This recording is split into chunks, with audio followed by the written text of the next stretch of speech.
네, 사랑하는 계명교회 청년 여러분들, 금요일 아침입니다. 오늘은 이제 23장을 살펴보려고 합니다. 제가 앞에 설명이 너무 길면 여러분들이 좀 지칠 수 있으니 함께 살펴보도록 하죠. 여러분, 하나님께서 절기를 준비하시는 장면이 나옵니다. 절기를 준비하시는 장면이 나와요.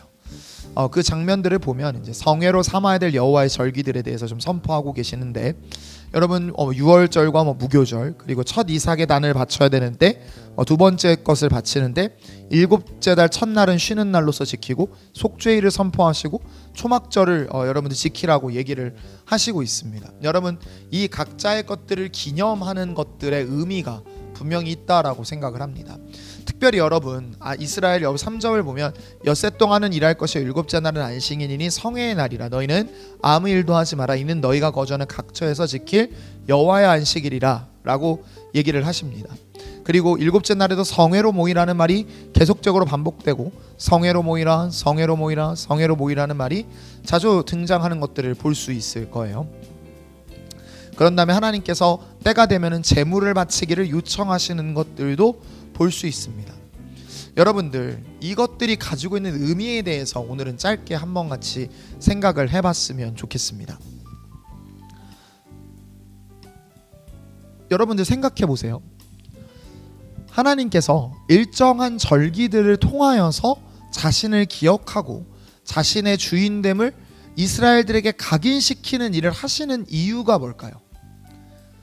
여러분, 안식일이 가지고 있는 의미가 제가 어떤 거라고 얘기를 했냐면, 예전에 제가 설명했던 적이 있는 것 같은데, 안식일이라는 날이 가지고 있는 의미의 특징은 하나님께서 주인이다라는 것과 이스라엘 백성들이 스스로의 힘이 아니라 자신들을 위해 일하실 하나님으로 말미암아 살고 있는 자들이라는 이스라엘의 정체성을 확립하고 기억하는 날이라고 제가 이야기를 했었어요.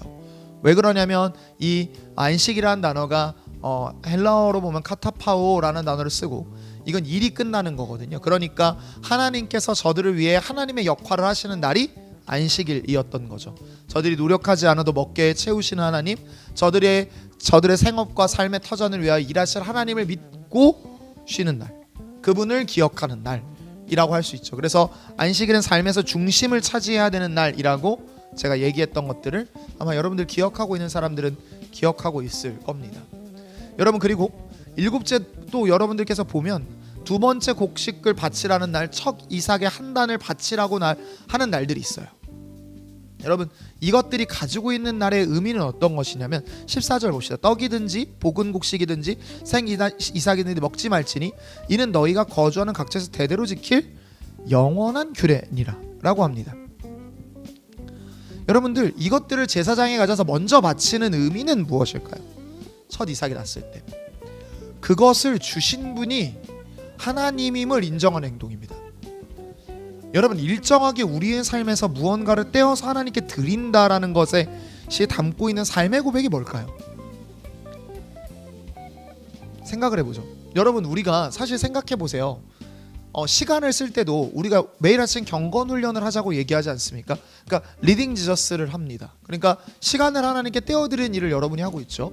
그죠? 그리고 여러분, 헌금 생활도 하셔야 됩니다. 하나님께 일정한 여러분의 삶의 소득들을 떼서 드리는 게 필요해요. 왜 그럴까요? 그게 더 큰 이득을 가져다 줄 수 있어서 그럴까요? 여러분, 생각해 보세요. 아닐 거예요. 그런 게 아닙니다. 요제로 여러분 15절부터 보면 요제로 곡식단을 가져온 날부터 세워서 일곱 안식일에 수요를 채우고 그 다음에 또 뭐래? 새 소재를 여호와께 16절에 드리라고 되어 있어요.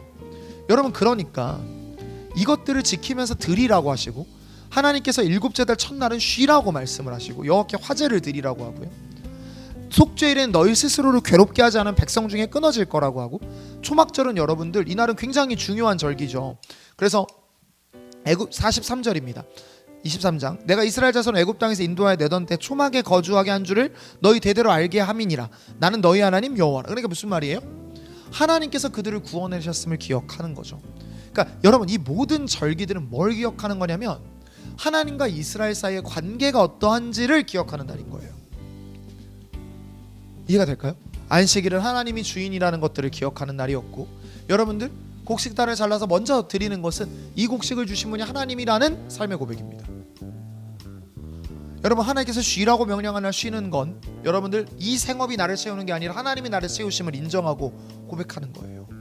여러분 11조로 한번 예를 들어보죠. 어떻게 10개 중에 1개를 떼어드리고 9개로 사는 게 이득이겠어요?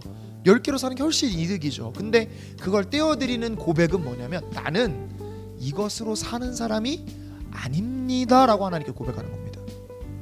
전 이것으로 사는 사람이 아니에요 하나님. 하나님의 은혜로 살고 있습니다를 고백하는 거죠.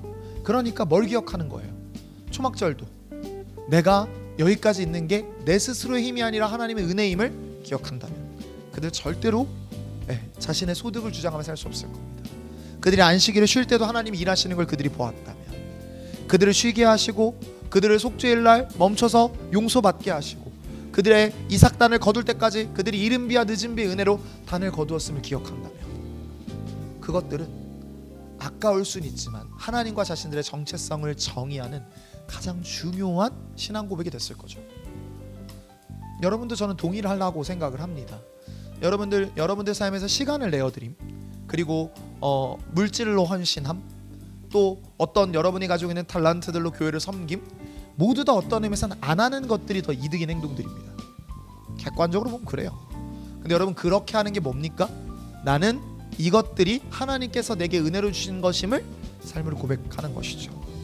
그러니 여러분들 여러분이 경건 훈련을 하고 있는 과정을 나는 오늘을 하나님의 뜻대로 사는 훈련을 하고 있습니다라는 신앙 고백으로 좀 열심을 가지고 동참해 주시기를 부탁을 드립니다. 그래서 여러분들 모두가 여러분 삶에서 하나님과 여러분 사이의 관계를 정의할 수 있는 의미 있는 시간들을 가져보시면 좋겠고, 그게 매주 우리가 드리는 예배 또는 삶에서 여러분이 시간을 떼어서 드리는 예배의 자리가 되었으면 좋겠습니다. 그래서 여러분이 내 힘이 아닌 하나님의 은혜로 살고 있는 자라는 삶의 신앙 고백이 들어갈 수 있기를 주님의 이름으로 축복합니다. 기도할까요?